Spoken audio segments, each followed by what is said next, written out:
जो एक मर्डर का खुलासा हुआ है जो कि 20 करोड़ की प्रॉपर्टी के गबन करने को लेकर के पार्टनर ने इस मर्डर को अंजाम दिया, लेकिन 2.5-3 महीने तक पुलिस को खुद उलझा करके रखा। किस तरीके से ये पूरा वर्कआउट हुआ है केस, और क्या कुछ डिटेल्स हैं इसमें?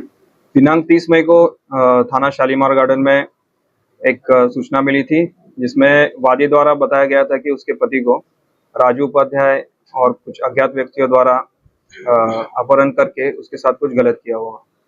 इस सूचना जैसे मिलती है, पुलिस ने तुरंत ही इस घटना का एफआईआर पंजीकृत किया गया और टीमों को लगा के सफल अनावरण के लिए प्रयास जारी किए। उसी क्रम में आज दिनांक 7 जून को इस घटना को अंजाम देने वाले 4 अभियुक्तों को गिरफ्तार किया गया है।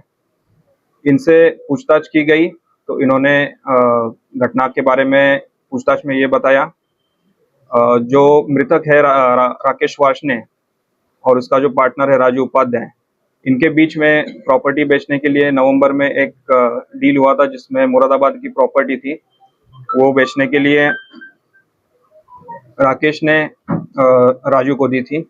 इस प्रॉपर्टी का जो कीमत था वो 20 करोड़ थी, जिसकी वजह से इसके नीयत खराब हो गई और उसी टाइम से दिसंबर से इसने इसकी हत्या करने का प्लान बनाना स्टार्ट कर दिया। इसने अपने 2 साथी अनुज और कृष्णा इनको इसके बारे में बताया और उन्होंने इसमें शामिल होने के लिए तैयार हो गए। दिसंबर से ही प्लान करके उन्होंने जब 28 फरवरी को इस घटना को अंजाम दिया, तो उसमें जब ये कड़कड़डुमा कोर्ट में मृतक राकेश वार्ष्णेय थे, वहाँ उनसे राजू उपाध्याय मिले। उन्होंने उसको कड़कड़डुमा कोर्ट से वो अपने ऑफिस दिलशाद गार्डन ले गए दिल्ली में। वहाँ पे इन्होंने शराब का सेवन किया, जिसमें नशा होते ही उन्होंने नीला थोता नामक एक जहर उसमें मिला दिया। जैसे ही मृतक राकेश वार्ष्णेय बेहोश हो जाते हैं, वहाँ पे जो उसके दूसरे साथी थे हरीश शर्मा, इन्होंने उसको 6 एनेस्थेसिया के इंजेक्शन दिए और जैसे उनको इन चारों को यकीन हो गया कि अब ये पूरे बेहोश हो गए, अनकॉन्शियस हो गए, हिल नहीं सकते, तो उन्होंने वहाँ से उसी के गाड़ी में, क्रेटा गाड़ी में मृतक को डाल के उसको दिल्ली से गंगनहर लेके आए और वहाँ पे इसे डंप कर दिया और जो इसकी गाड़ी थी वो वापस जाके शालीमार गार्डन एरिया में रख दी। इसी के बारे में अधिक जानकारी करने के बाद इनसे घटना में जो बरामदगी थी वो इनसे, जिसमें मृतक के जूते, शर्ट जो कि सफ़ेद कलर की थी, ड्राइविंग लाइसेंस जो उसके ऑफिस से ये चीज़ें बरामद हुई हैं और इसी के आधार पर आगे की विधिक कार्रवाई की जा रही है। रीजन क्या था, मोटिव क्या था मामले में?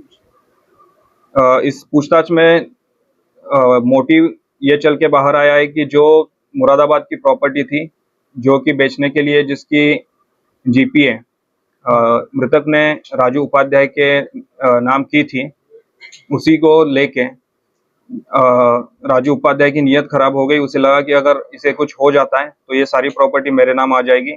इसी के चलते ये सारा साजिश रची गई। इस प्रॉपर्टी की कीमत अराउंड 50 to 20 करोड़ है।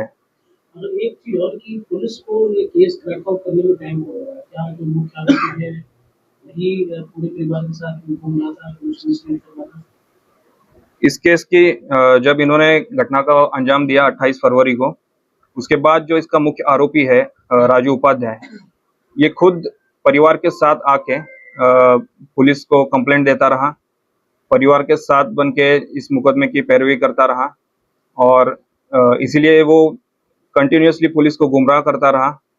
इसने काफ़ी फेक कॉल करवाए और काफ़ी डिस्ट्रैक्ट करने का प्रयास किया और ये इसी के चलते हुए इसमें जो भी था इस घटना को वर्कआउट करने में थोड़ा देर लगा।